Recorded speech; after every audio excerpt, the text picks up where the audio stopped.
Hello guys, now we'll start our new chapter. Chapter number 5, Periodic Classification of Elements. તત્વોનું આવર્તી વર્ગીકરણ. વિદ્યાર્થી મિત્રો, આપણે last સ્ટાન્ડર્ડમાં શીખ્યા કે 180 elements are known for us. 118 તત્વો આપણે જાણીએ છીએ.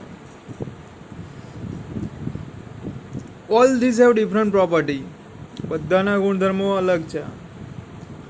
Out of this 180, only 94 are naturally occurring. 118 તત્વો પૈકી જે 94 તત્વો છે એ કુદરતી રીતે આપણને મળે છે. As different elements were being discovered, scientists gather more and more information about the properties of this element. જેમ જેમ જુદા જુદા તત્વોની શોધ થતી ગઈ તેમ તેમ વૈજ્ઞાનિકોએ આ તત્વોના ગુણધર્મો વિશે વધુને વધુ માહિતી એકત્રિત કરી અને તેમનું વર્ગીકરણ કર્યું. 5.1 Making order out of Chau's early attempts at the classification of element.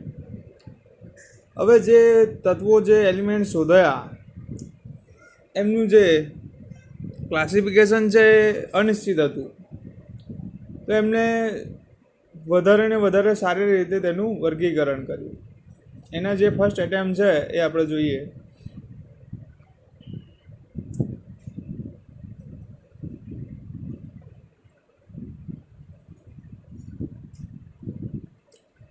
તો guys,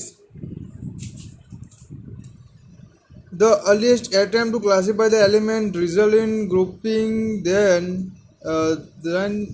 known elements as metal and non-metal.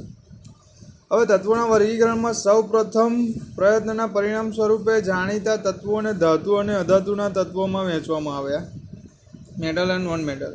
પહેલું જે ક્લાસિફિકેશન થયું એ મેટલ એન્ડ નોન મેટલ પરથી થયું. Later, further classification were tried out as our knowledge of elements and their property increased. ત્યારબાદ જેમ જેમ તત્વોના ગુણધર્મો વિશે જ્ઞાન વધતું ગયું તેમ તેમ વર્ગીકરણના પ્રયત્નો થતા ગયા. હવે જે વર્ગીકરણ કર્યું, ક્લાસિફિકેશન કર્યું, એમાં પહેલાં ડોબ્રેનરની ત્રિપુટી, ડોબ્રેનર્સ tried,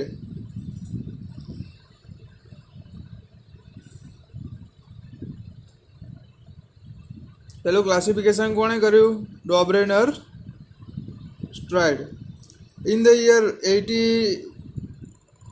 1870, Johannes Wolfgang Dobrener, a German chemist, tried to arrange the element with similar property into group. 1870માં જર્મન વૈજ્ઞાનિકી જોહાન વુલ્ફગેમ ડોબ્રેનર સમાન ગુણધર્મો ધરાવતા તત્વોને જૂથમાં ગોઠવવાનો પ્રયત્ન કર્યો. He identified some groups having 3 elements such, so he called these group triads. પણ તેમણે 3 તત્વો ધરાવતા કેટલાક જૂથો ઓળખી બતાવ્યા અને તેને ત્રિપુટી કહી. Dobrener showed that when the 3 elements in a triad were written in the order of increasing atomic masses. હવે ડોબ્રેનરે શું કર્યું? ત્રિપુટીના 3 તત્વોને તેમના પરમાણુય દળના ચડતા ક્રમમાં ગોઠવવામાં આવે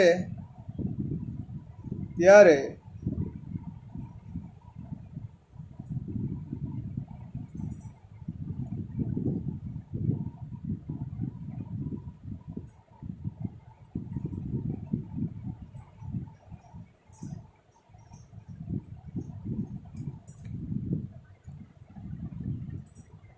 in order of increasing atomic mass, the atom mass of the middle element was roughly the average of the atomic mass of the 2 elements. મધ્યમાં રહેલા તત્વના પરમાણુનું દળ તે આગળ પાછળના પરમાણુ દળના સરવાળાના સરેરાશ બરાબર થાય એવું એને સમજાયું. એને એક્ઝામ્પલ આપ્યું. Take a triad consisting of lithium and sodium and potassium with the respective atomic mass 6.9, 23.0 and 39.0. What is the average of atomic mass of Li and K, lithium and potassium? How does it compare with the atomic mass of Na? તો એને એક table બનાવ્યું.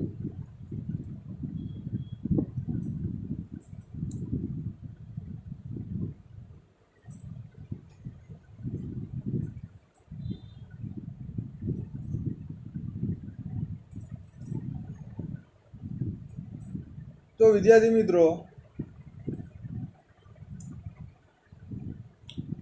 એને lithium potassium and sodium માટે જ જે રચના એને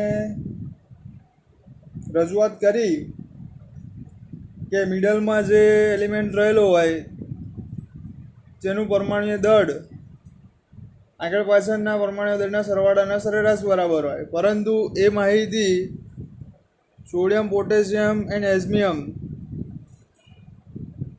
અથવા caesium cerium and barium chlorine barium and iodine આ બધા એલિમેન્ટ્સ માટે ખોટી પડી. એને જે જ્હોન વુલ્ફગેંગ ડોબરેનરે જે માહિતી બતાવી, જે એને રજૂઆત કરી એ ઓનલી ફોર 3 એલિમેન્ટ્સ 3 તત્વો માટે જ લાગુ પડતી હતી. આથી તે એની જે માહિતી છે એ ફેલ ગઈ. પછી બીજા આવ્યા વૈજ્ઞાનિક ન્યુલેન્ડ્સ. પછી ન્યુલેન્ડ ભાઈ આવ્યા તો એને અષ્ટકનો નિયમ આપ્યો, ન્યુલેન્ડ્સ લો ઓફ ઓક્ટેવ્સ. તો 1866માં જ્હોન ન્યુલેન્ડે જે એલિમેન્ટ્સ છે એની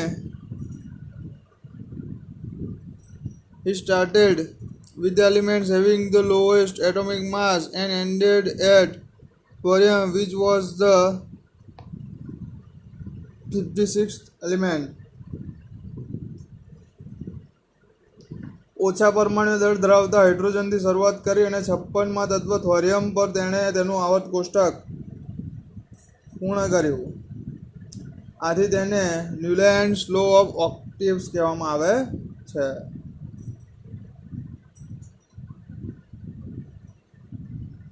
હવે ન્યુલેન્ડના જે અષ્ટકમાં ન્યુલેન્ડનું જે ઓક્ટેવ્સ છે એમાં lithium and sodium any properties છે એ સેમ હતી. હવે સોડિયમ પછી લિથિયમ આવે. હવે લિથિયમ સોડિયમ છે એ 8મું એલિમેન્ટ છે and as same as beryllium and magnesium એ તેને કોષ્ટકમાં દર્શાવેલું છે. આપણે કોષ્ટક જોઈએ ગાઈસ. તો અહીંયા ગાઈસ જુઓ એને દર્શાવ્યું છે ન્યુલેન્ડ્સ. સંગીતના સૂર આપ્યા છે સા રે ગા મા પા ધા ની.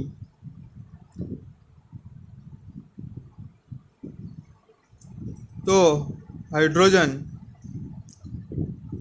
Phosphorus, chlorine, nickel and barium, lithium, sodium, potassium, copper and rubidium, beryllium, magnesium, calcium, zinc and strontium, barium, aluminium, chromium,